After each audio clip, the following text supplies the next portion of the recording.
Good morning and welcome to the show. No Paul Gascoigne with us this morning. He's off on England duty, getting ready for next week's big game with Turkey. But in the meantime, of course, we press ahead with our usual hour of Italian action. And here's Kenneth with all the details. Coming up, another vintage display from Paul Gascoigne as Lazio take on Atalanta. James Richardson with all the news from behind the week's headlines. Your chance to see every one of last weekend's goals, including that stunning effort which ended Milan's 58-match unbeaten run. We're giving away an Italian national shirt and a trip to Italy in this week's competition. Remember Brazil's superstar Roberto Falcao? We found him in his new role. Frontman for one of Italy's top television shows.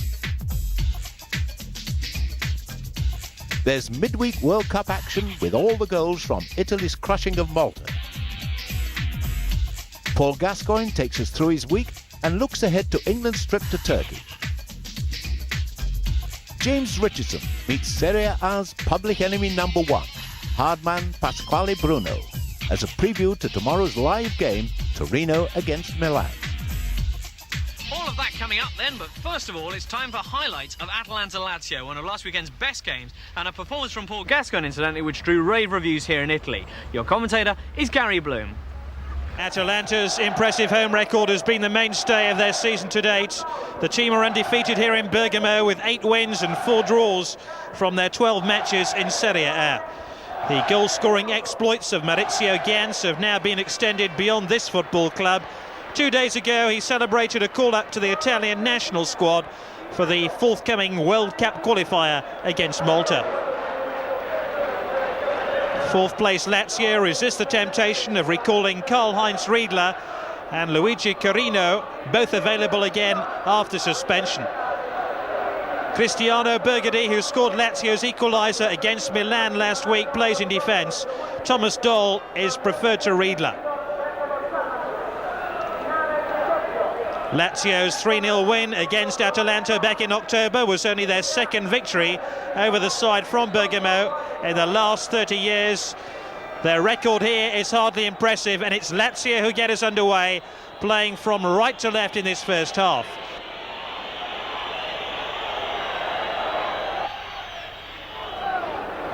Squad for that World Cup qualifier, the young Uruguayan. Mordin. Free kick. Very late challenge indeed by Lusardi, which earns him a caution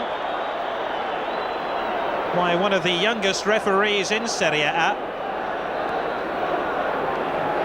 There was more mistimed than malicious, but it was a foul. Now, can Gans bend this ball? Oh, yes, he can! The danger isn't over yet. Rambaudi makes it 1-0.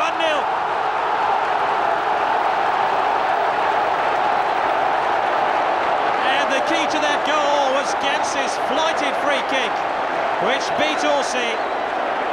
Came back off the inside of the upright, and from then on in, Lazio's defence never really recovered. It was a simple tap-in the end for Rambaudi for his 5th goal of the season.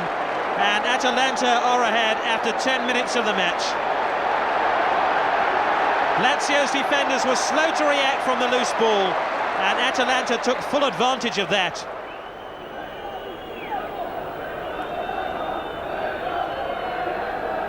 That goal just might persuade Lazio to come out now and attack Atalanta. Becci. Gascoigne. Vinta. Neatly done. Here's Bergadi.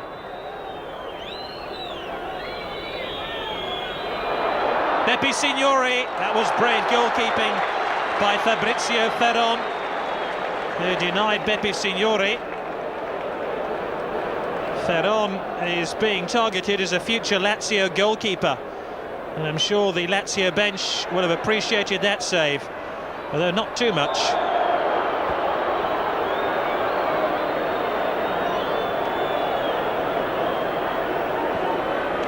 Another foul on Gans, who really does threaten the opposition's defence, even when he isn't scoring. And a quickly taken free kick finds Codispotti. And Orsi this time was well aware of the danger on the near post, as Codispotti, who's been in and out of the first team since his move from Foggia in November, threatened a second goal. Paul Gascoigne. Been a rather anonymous figure so far for Lazio, but here he is. Goes the return, Gascoigne, splendid save by Ferron. Typical Paul Gascoigne, a virtual spectator for the best part of half an hour, and then he almost pops up with a goal. Delightful 1-2, and Gascoigne's thunderous volley diverted away by Ferron. Signori. The referee had an excellent view of that clash between Biliardi and Signori.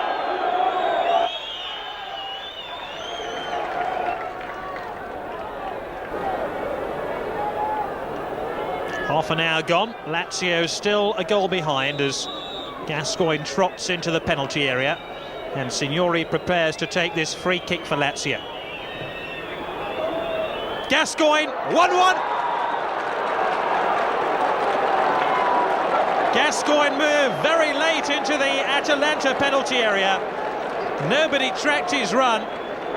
He stole between a couple of Atalanta defenders to force his header past Ferron and force a goal for Lazio to make it 1-1.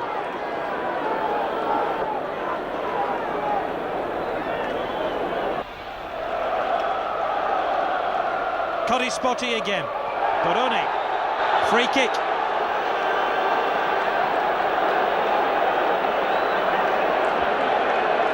And the Lazio defence is on red alert now. Atalanta really pushing for a second goal. Buoyed on by tremendous vocal encouragement too. Gans, that'll do!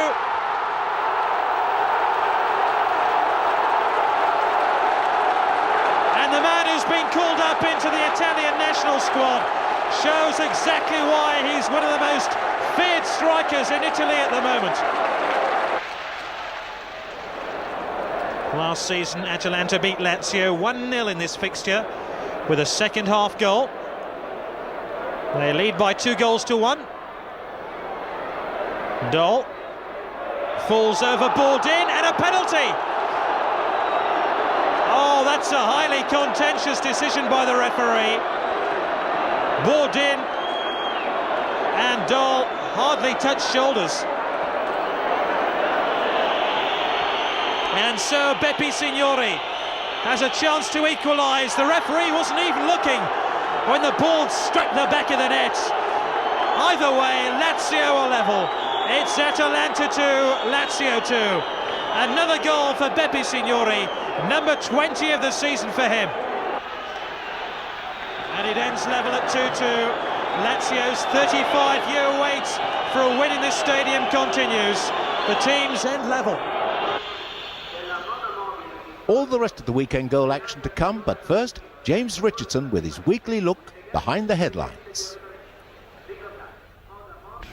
Good morning. Well, news stories came and went this week, but as you can imagine, there was one towering over the lot of them, and that was the news of Milan's loss last Sunday to Parma at the San Siro. Here was Corriere della Sera, the fall of the gods, they intone. No less solemn in Tudor sport, Milan legs in the air. Parma's victory over Milan bringing to an end a series of unbeaten games, which with a pleasing symmetry stretches right back to 2 years ago at Parma. 58 games since then without defeat. That's 18 more than the previous record. Have you spoken to Capello? President Berlusconi was asked after the game. Yes, he's fired, he quipped. But his good humour wasn't matched by the rest of the team, who failed to do the victory lap Berlusconi had asked for. And then only goalkeeper Rossi and team coach Capello turned up at the post-game press conference. Now this is actually Fabio Capello's first loss in Serie A, but he seems to have been doing some serious training for the event, handling like an old pro, all the usual cliches like a draw would have been fairer, and that was never offside, and even coming up with one of his own. Even the referee is from Parma. After Milan's defeat to Parma, the longest unbeaten streak in Serie A now belongs to Inter Milan, who defeated Juve 2-0 at the Stadio delle Alpi last week to make 11 games in a row without a loss. Now, of course, with that 2-0 loss, Juventus are well and truly in trouble. Their owner, Gianni Agnelli, declared this week that it's going to take 3 years at the least to put them back on their feet. Given that the team's problems centre around their defence, their first move towards salvation is a curious one. They've taken a £10 million option on a striker, Alan Boksic of Olympique Marseille, beating off interest from Atalanta and Napoli for the man they're all calling the Croat Van Basten. Juventus and Marseille are now locked in tight negotiations because what the Frenchmen want in return is either Julio César or David Platt. Platt, who's just finished learning Italian, poor lad, is now seen as the more probable of the two, partly because Marseille have had such success in the past with their English players, notably, of course, Chris Waddle. Corriere dello Sport this week came up with an alternative theory, which is that Lazio are going to buy Platt to provide Paul Gascoigne with an English partner. But by and large, the theory is here that it's France-bound and back to the Linguaphone for David. Well, comings and goings elsewhere this week, and gone is Giovanni Gaglioni, coach of bottom place Pescara, replaced this week by his assistant Vincenzo Zucchini. I should have been more diplomatic, says Gaglioni. Well, yes, or you could have tried winning more games. Gaglioni gone after 7 years at Pescara, in which he managed to win 2 promotions to Serie A, but now after the loss to Genoa on Sunday, he's history. So Gaglioni gone, but coming back, temporarily at least, is Giuseppe Ciarapico, the president of Roma. Ciarapico came back to Rome on Sunday night in a private jet from apparently London.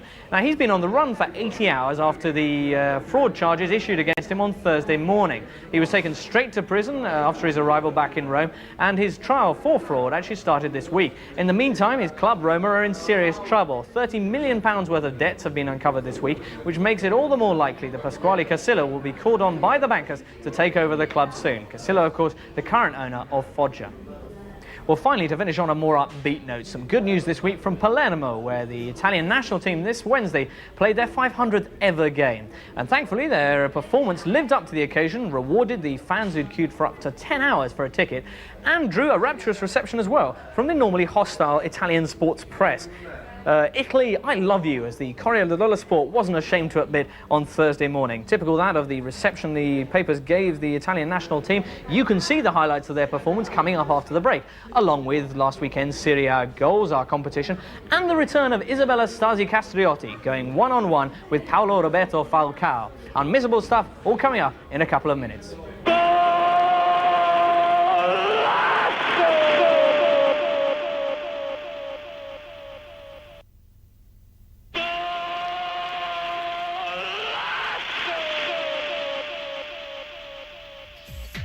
Welcome back. An Italian national shirt to be won in our competition, but first, a roundup of Serie A goal action from Gary Blue. Brescia in the blue shirts visited Cagliari and were hoping to build on last week's victory against Juventus. Brescia are regarded as the unluckiest side in Serie A, and the following incident served as a perfect example. Bortolotti's clumsy challenge on Oliveira surprisingly earned the young defender a red card. 2 minutes later, Rossi's error punished the away side further, allowing Criniti to screw this low drive past Landucci to give Cagliari the lead. Criniti graciously accepted Brescia's charity for his first strike in almost a year. 60 seconds later, only the left-footed Brunetti denied Cagliari a second goal. Hagi, without a goal in his last 8 matches, tried his luck from long range,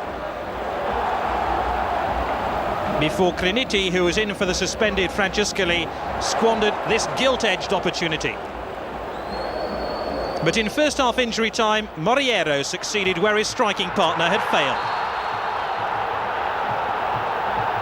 The ex-Lecce winger grabbed his second goal of the season. There was still enough time for Hagi to spurn this chance to bring Brescia back into the match. Brescia's other 2 remaining imports combined early in the second half. However, Sabao was unable to convert Radu Choi's cross. Then on 65 minutes, the home side scored goal number 3. Capioli was on hand to net his 4th goal in his last 5 games, despite the miscue.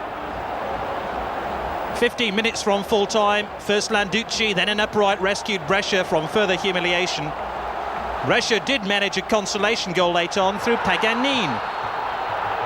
The young defender could at least salvage some pride with his first goal in Serie A. The home side brought on their young Uruguayan midfielder Marcelo Tejera for the closing minutes. He was denied his first goal in Serie A, initially by Landucci and then by some erratic finishing. It ended 3-1 to Cagliari. They jump into 7th place. Ancona in the all-white travelled down the Adriatic coast to face a Foggia team without a home win in 2 months. Ancona were on something of a roll and were in fact unbeaten in their last 4 Serie A matches. But the first real chance of the first half came Foggia's way. Forniciari's header is off target. Ancona's defence failed to get to grips with Foggia's set pieces. Biagioni and then Brian Roy came within inches of snatching the opening goal of the game, which arrived on 34 minutes. Kolivanov's cross was converted by the club captain Seno. Seno's excellent finish earned him his 2nd goal of the season. Agostini then tried the spectacular from fully 40 yards. Kolivanov's effort brought the first half to an end. Ancona brought on flu victim Lajas Tatari for the second half, his pass releasing Fontana, whose dramatics and the fullback a caution.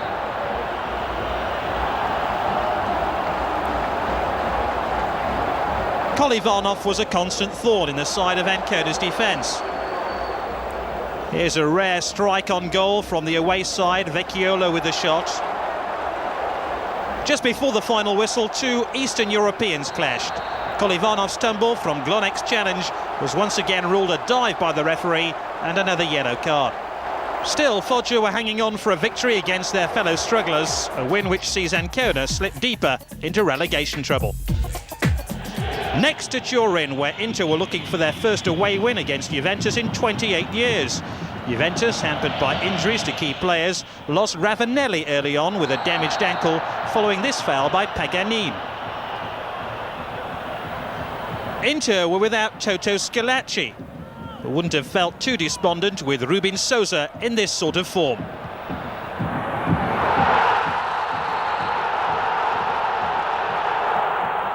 Sousa's strike was his 8th goal in his last 10 matches. Inter increased the lead 4 minutes later when Igor Shalimov calmly stroked the ball past Boruzzi. Juventus 2-0 down within the first 20 minutes. Shalimov finally ended his goal famine, which had lasted 8 matches. Juventus had just 1 fit forward left in the team. Here's Gianluca Vialli. Inter packed their defence for the remainder of the game, and after Carrera's header, Juve were reduced to long-range efforts. Well, little changed in the second half, though a sweet combination between Conte and Vialli almost produced a goal for David Platt.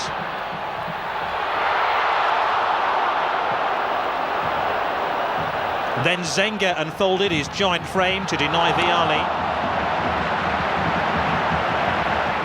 Marocchi attempts to run Inter's defence ragged, but it didn't work.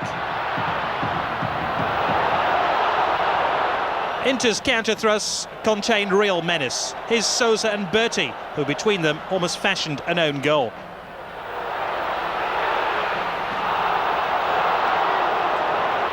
Tramezzani and then Shalimov almost sealed Inter's win. Inter's finishing looked more and more ragged as the finishing line loomed closer. This is Shalimov wasting another chance. It's Juventus' 4th defeat in 6 matches. They now drop to 9th in the table. Milan's long unbeaten run in Serie A started with a draw against Parma. It looked service as usual as the two sides met again in the San Siro. Jean-Pierre Papin going close for Milan early on. 58 minutes in and Milan's 58 league game unbeaten run was under threat. Parma awarded a free kick for the foul on Asprilla.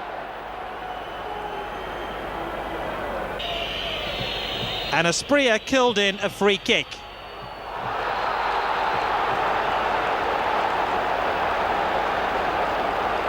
Parma were delighted.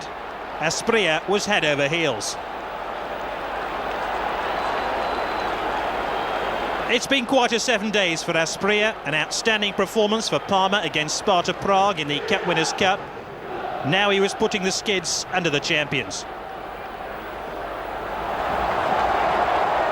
Savicevic led Milan's scramble for a point before Asprilla threatened a second Parma goal. Melli unable to convert the cross.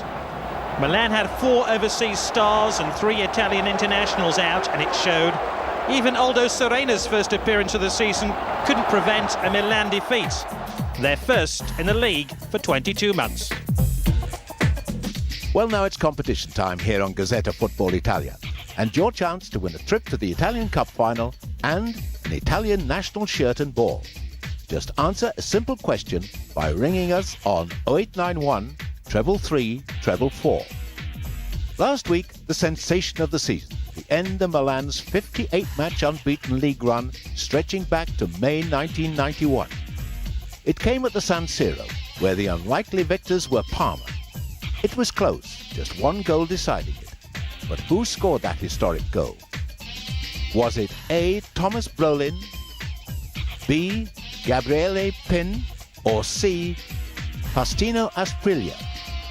The first correct caller picked out by our computer when lines close next Thursday goes into a winner's draw for a trip for 2 to the Italian Cup final in June. They'll also win an Italian national team shirt and official ball. A lucky runner-up will take home one of these special soccer watches with the Italian club face of his or her choice. 5 further runners-up win copies of the new 2nd edition of our Football Italia magazine. In Gazzetta last week, we asked you to tell us who shares the Olympic Stadium in Rome with Roma. The answer, of course, was Lazio. This lucky winner takes home a shirt autographed by the superstars of Roma and goes into our Italian Cup final winners' draw. And these 5 runners-up get copies of our new Football Italia magazine and the latest fanzines. Finally, remember you can get full details of all our competitions by turning to page 365 of Fortel, Channel 4's teletext service. Action now, and in midweek it was back to World Cup duty for Italy. An historic occasion too, the country's 500th full international. The Sicilian fans celebrated by turning out in force, filling the 35,000 all-seater stadium in Palermo, with twice as many fans unable to get tickets. Arrigo Sacchi's team responded by turning in an impressive performance against Malta, even though stars like Lentini, Roberto Baggio, Iranio and Casiraghi were absent through injury. Melli of Parma and Atalanta's Porini made their debuts, but it didn't take the new-look side long to get into their stride. 18 minutes the time of the first goal, Mancini's free kick being headed home from close range by Dino Baggio.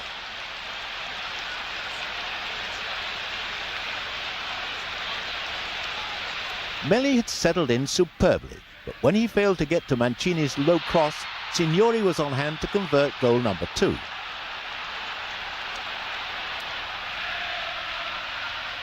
It was Signori the provider 3 minutes into the second half. After Melli had been brought down, the Lazio striker's free kick was headed in by the veteran Verkovod, only the 2nd goal of his long international career.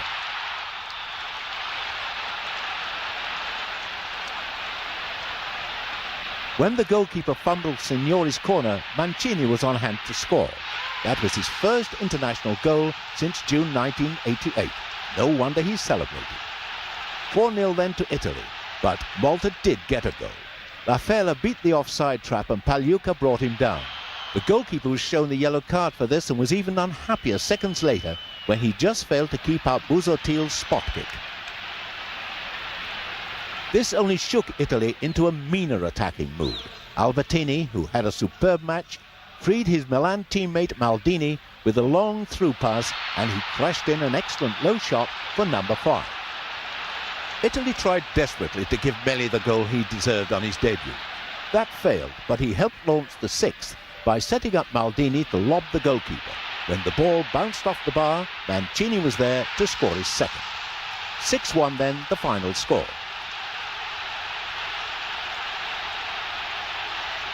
And that result puts Italy on top of Group 1, With Estonia the next opponents, they should strengthen their grip in 3 weeks' time.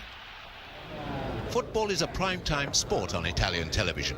Isabella Stasi-Castriota reports from behind the scenes of one of the top shows and talks to a former World Cup hero who's one of its stars. If you are in Italy and you turn the television on, you have a choice of about 40 different channels. Rai, the public broadcaster, is no longer so different from the commercial networks. They all want the best ratings to attract the biggest spending sponsors. And in order to win the best ratings, they have to produce very entertaining programs. We have a lot of programs about soccer, and we start from Sunday in the afternoon. Me too, I have a program in the Sunday afternoon, direct during the match. And then we have program in the night of Sunday, and then program in the night of Monday. And then it comes l'appello del martedì. So the very difficult is to find something new, to find some, how to say, some protagonistas, protagonists who can speak, who can say something new about the league. New situation, new analysis of situation on Tuesday is very difficult to find. 5, 4, 3, 2.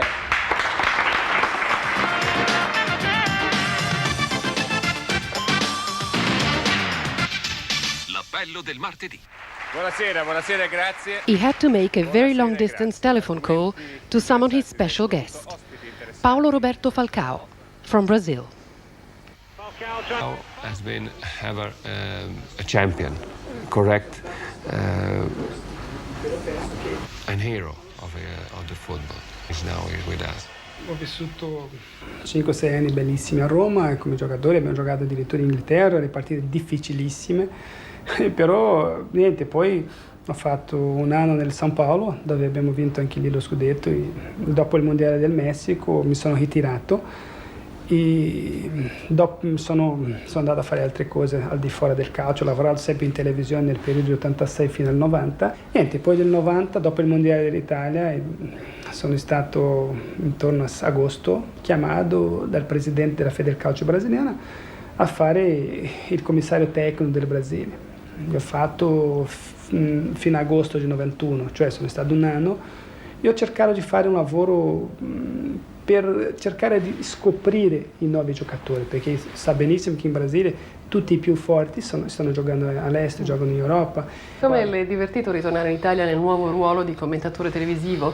Sì, mi piace molto perché parlo di quello che mi piace, il calcio così importante in Italia, ho le possibilità di rivedere gli amici, ho la possibilità di stare proprio dentro del circuito più interessante sicuramente del calcio mondiale, che è quello italiano. Devo dire sinceramente che il calcio italiano forse sarà il più difficile, ma non è sicuramente il più bello. Io, a parte il Milan che sta facendo un gioco straordinario, però le altre squadre non stanno giocando bene, no? Basta vedere la classifica, in questo momento il Milan sta a 10 punti davanti al secondo posto, il secondo è l'Inter che non sta giocando bene, anche se i punti sono lì, però non sta giocando sinceramente bene. Poi la Juventus, sicuramente la squadra forse più conosciuta in questo momento insieme al Milan, è anche una squadra che non sta giocando bene, addirittura in grossa crisi. Sono conosciuti giocatori come Paul Gascoigne e David Platt, sono conosciuti in Brasile? Certo, anche perché quando gioca la nazionale inglese c'è sempre un grosso interesse. Per esempio il calcio inglese è un calcio che c'è molta forza, a me mi piace molto perché non c'è un risparmio dentro della partita, 1-0, 2-0, 3-0, c'è sempre la stessa velocità e c'è sempre quello spirito di vittoria, di fare del gol. In Italy, there are tens of different television programs dedicated to football. They compete to get the best commentators and the best interviews. I've always found it funny that on Tuesdays, they are still discussing a match which happened on the previous Sunday. Yet, on the Appello del Martedì, the atmosphere can become very heated. Various guests appear on the show, and some, like journalist Giampiero Mughini, are professional agitators. Domenica scorsa ho spento e mi sono dimesso. Da Juventino? Assolutamente. Non sei più Juventino? No. L'Appello del Martedì, on Berlusconi's Italia 1, this week features a long interview with Zeman, Foggia's coach. He comes face to face with Igor Shalimov, the Russian player who was with Foggia last year and now is playing a starring role with Inter. The program also deals with the problems faced by ownership of Roma. Its president, Ciarrapico, has been arrested this week. Now the possibility of Roma becoming a public company is raised. Falcao gives his opinion. E penso che tutti quelli che amano la Roma, i tifosi, questa gente qua, certamente devono dare una mano in questo momento così difficile della situazione romanista. But there is a comical side to the program as well. Here is a gag about a player interviewed on radio who finds himself in an unusual situation.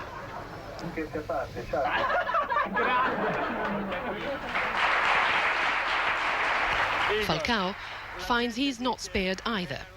They make fun of his Brazilian accent. Che domani questa partita, almeno con Malta, non dovrebbe essere una difficoltà per tutti. Penso che almeno con Malta. Ma basicamente com'è? Basicamente penso che una vittoria anche larga. But not everybody has such a good sense of humor.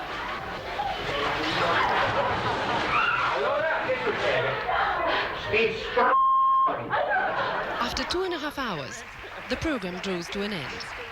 The audience clap and are finally allowed to speak to the guests. They certainly don't want to miss the opportunity to get those precious autographs. It's World Cup action for Gaza next week, with England playing in Turkey. Let's get his views on this vital game and the rest of his week's news. I can only hope that I take my form into the Turkey game. I'll have to anyway, otherwise the manager gives a kick up the backside. But we're looking forward to it. You know, a couple of days together so far. The spirit seems good, and we can only hopefully take it in on Wednesday. No doubt we can. I've seen the lads, I've been with them for a while, and the spirit in the camp's fantastic. We'll do very well. We've just got to get psyched up for the game mentally.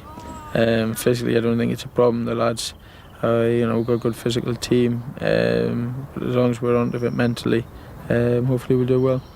Now, the San Marino game, I mean, people are always expecting a lot from me, and there's going to be games where I'm not going to have the best of games, and that was one of them. It was just unfortunate England won 6-0. I'm very happy with life, and I'm happy with my form. It's amazing how people talk about my form and my fitness and all that just because of the San Marino game. There's nothing to worry about. Everything's well.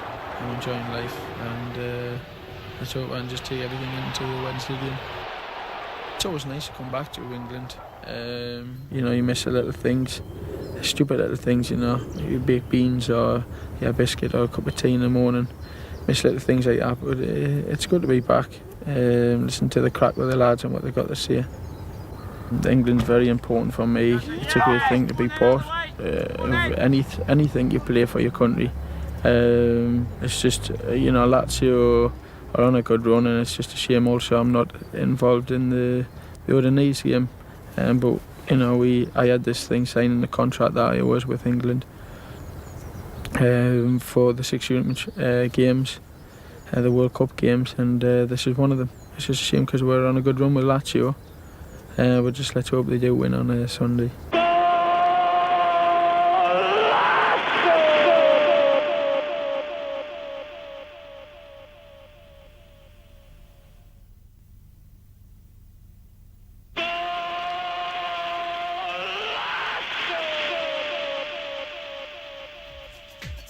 Welcome back.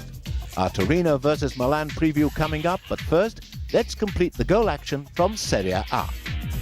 Two of Serie A's bottom three clubs met at the weekend, Pescara in the blue and white against Genoa. Nuotolo's long-range shot hardly threatened the scoreline or goalkeeper Marchioro. Scaravi's ability to hold the ball up created this chance for Branco, who isn't noted for his right-footed shots. Genoa haven't won in their last 7 games. Here's Scaravi hunting out a penalty. As the fog worsened, so did Genoa's shooting. Drop us a line if you know who had this shot on goal. But this is Scaravi who forces Marchioro into a horizontal save. Second half now, and Pescara, without 5 regular first-teamers, almost hit the front. As the sun pierced the fog, Pescara pierced Genoa's defence. Palladini scores 4 minutes into the second half. One can only assume Spagnuolo is unsighted as the ball is fired through a ruck of players. 5 minutes later and Genoa were level. Scoravi is inevitably involved. Iorio scores a rare goal. It's his first in Serie A for more than 2 years. Genoa's defending can at best be described as charitable here. Allegri goes close. Marchioro must have 20/20 vision to have seen this one rifled through the fog by Bortolazzi. The fans must have had impressive eyesight to see Signorini's header. And 2 minutes from full-time, Van Schip scored a winning goal. Little wonder Pescara's defenders didn't see him arriving at speed on the edge of the penalty area.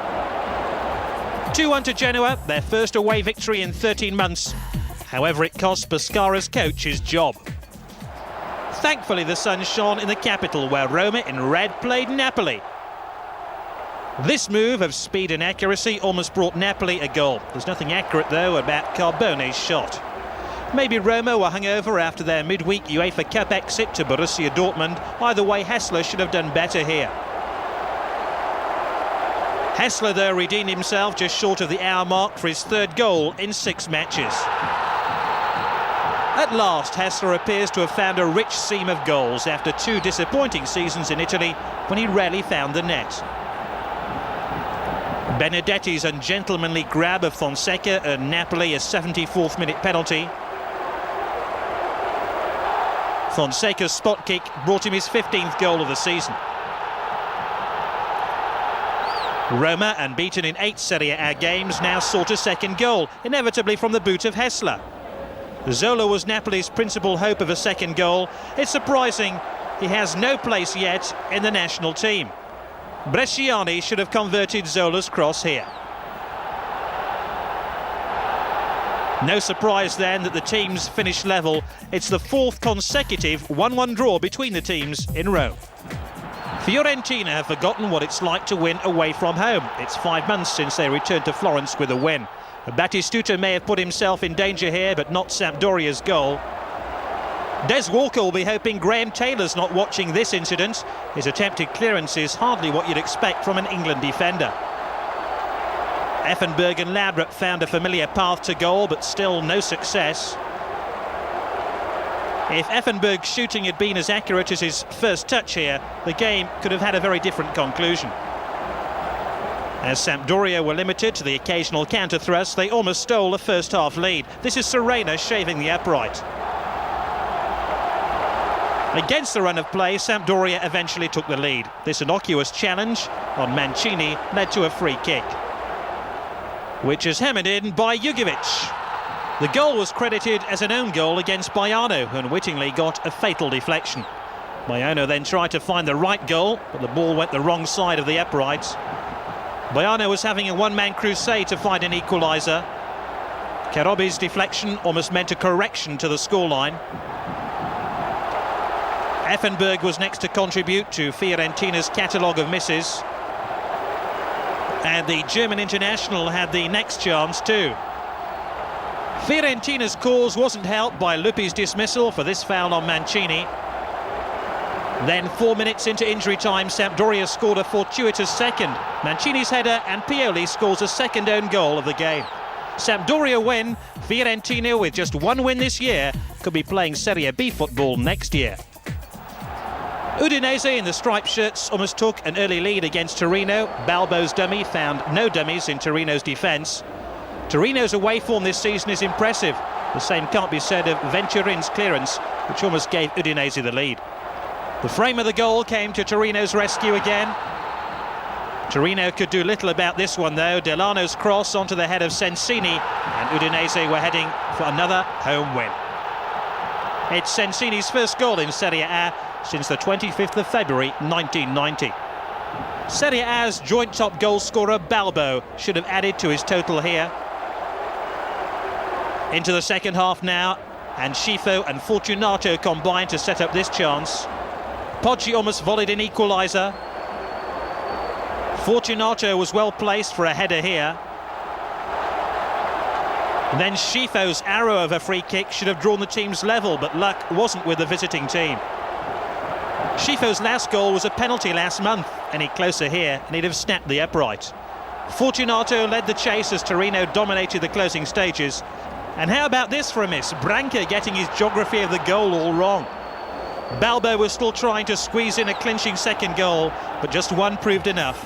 It was Udinese's first home victory against Torino in more than 10 years. Well, that sensational defeat of Milan has at last given the chasing pack a glimmer of hope, especially Inter, who are now only 9 points behind. Lazio and 3 other clubs are all grouped together on 27 points. But who goes down with Pescara? Ancona and Brescia seem favourites, but then it's any one from 5. Daniel Fonseca is doing his best for Napoli. He has scored 15 of their 36 goals, putting him 3rd in the list behind Signori and Balbo. The top 2 scorers come face-to-face tomorrow when Lazio entertain Udinese. Fonseca's Napoli are at home to Atalanta, while Inter should have no trouble in improving their points tally against Pescara. But our live game features 4th against 1st, Torino against Milan.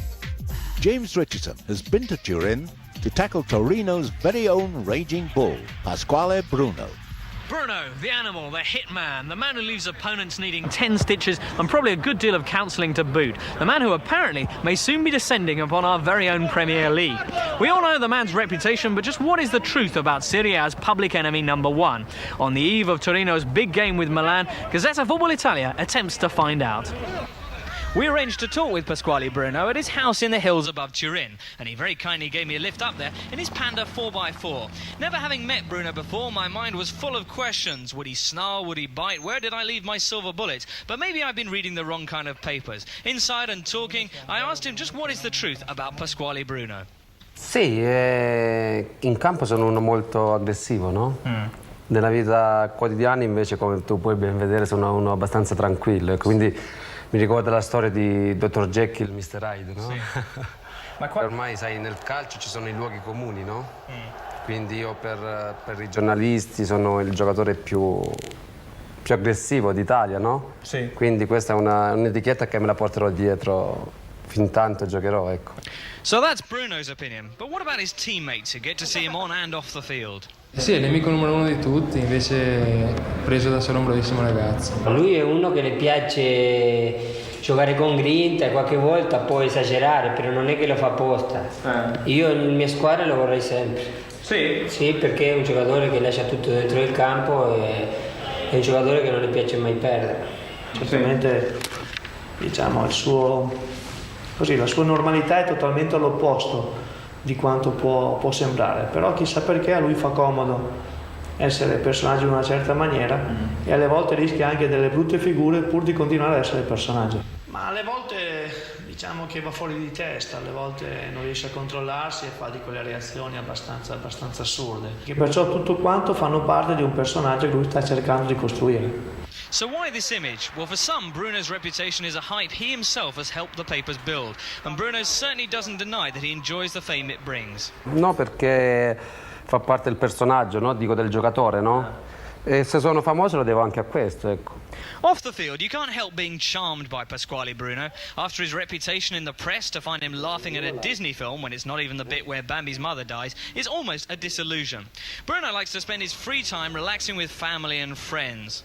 But on field, Bruno the Animal isn't just a newspaper hype.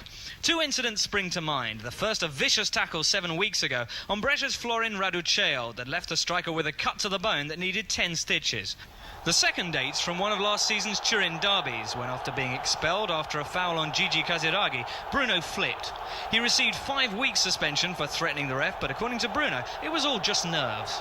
Sono stato espulso durante la partita con la Juventus, no? Mia ex squadra.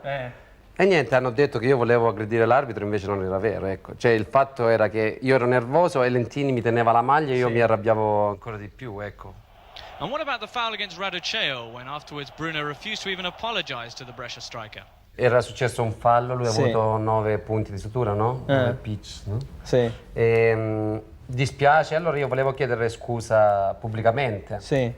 Solo che quando sono andato in sala stampa, un giornalista mi ha detto che Raducioio aveva detto che io l'avevo minacciato prima della partita. Sì. Allora, visto che era una bugia, e io sono convinto che Raducioio l'abbia fatta apposta per darmi in pasto ai giornalisti. E allora a quel punto ho rifiutato anche di fare le scuse e non gliele farò, ecco. Bruno was sorry for the wrecked leg, but for him, Raduccio was guilty of the kind of simulation all too widespread in Italian football.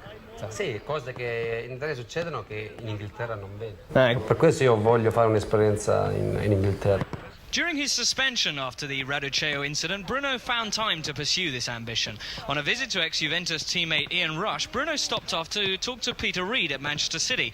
Rumours had abounded since last November that City were bidding to bring Bruno to England, and when Bruno then took part in a Manchester City training session, the papers took it as confirmation that the deal was on.